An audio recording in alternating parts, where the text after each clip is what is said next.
Hi అండి, అందరికీ నమస్కారం. Welcome back to my channel. ఈ వీడియోలో ఏపీ ప్రభుత్వ ఉద్యోగులకు మరియు పెన్షనర్లకు ఆగస్టు నెలకు సంబంధించిన జీతాలు, పెన్షన్లు జమ అయ్యే తాజా సమాచారం తెలుసుకుందాము. వీడియో అయితే ఎక్కడికైనా స్కిప్ చేయకుండా ఎండ్ వరకు చూసినప్పుడు పూర్తి ఇన్ఫర్మేషన్ అర్థమవుతుంది. వీడియో చూస్తున్న ప్రతి ఒక్కరు వీడియోకి ఒక లైక్ చేయండి ఫ్రెండ్స్. ఆలస్యం చేయకుండా వీడియోలోకి అయితే వెళ్ళిపోదాము. ఫ్రెండ్స్, ఒక విషయానికి వచ్చినట్లయితే ఆగస్టు నెలకు సంబంధించి ఉద్యోగులు మరియు పెన్షనర్స్కి ఇద్దరికి కూడా పే స్లిప్స్ అయితే డౌన్లోడ్ అవుతున్నాయండి. సో అంటే మనకు ఆల్మోస్ట్ ఇద్దరికి కూడా ఎస్టీఓ గారి చేత అప్రూవల్ అయితే పొంది ఉన్నాయన్నమాట బిల్లులన్నీ కూడా. సో మరి ఈ బిల్లులన్నీ కొన్ని బిల్లు చెక్ చేయగా కొన్ని బిల్ నాట్ అప్రూవల్ స్టేజ్లో ఉండగా మరి కొన్ని బిల్లు అయితే వెయిటింగ్ ఫర్ ఫండ్ క్లియరెన్స్ స్టేజ్లో ఉన్నాయి. సో మొత్తానికి ఎట్టకేలకైతే మనకు పే స్లిప్స్ ఇద్దరికి డౌన్లోడ్ అవుతున్నాయండి. సో ఒకసారి మీ పే స్లిప్స్ డౌన్లోడ్ చేసుకొని ఎర్నింగ్స్ మరియు డిడక్షన్స్ ఇవన్నీ కూడా మీరైతే ఒకసారి చెక్ చేసుకోండి క్లియర్గా.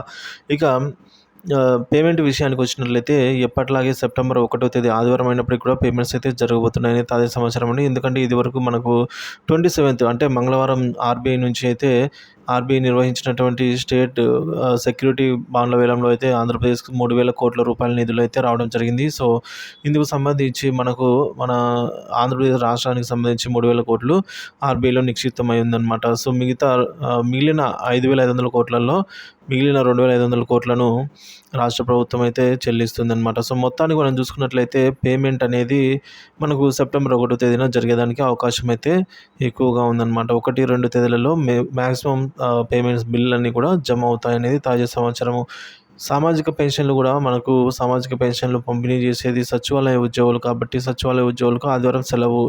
సో ఇది మాన్యువల్ ప్రాసెస్ కాబట్టి వారికి 31 రాత్రి కానీ లేదంటే 31వ తేదీ కానీ శనివారం రోజు కానీ లేదంటే మిగిలిన వారికి సోమవారం రోజు అయితే పంపిణీ చేస్తున్నారు. కానీ పెన్షనర్స్ గవర్నమెంట్ ఎంప్లాయీస్ మరియు పెన్షన్స్ విషయానికి వచ్చినట్లయితే ఆర్బీఐ ఈక్వేర్ సిస్టమ్ డైరెక్ట్గా బ్యాంకు ఖాతాలో జమ చేస్తుంది కాబట్టి సో ఇక్కడ అటువంటి ఇబ్బంది అయితే ఏమి ఉండదు. సో 1వ తేదీనే జీతాలు పెన్షన్ యథావిధిగా జమ అయ్యేదానికి అవకాశం ఉంది ఫ్రెండ్స్.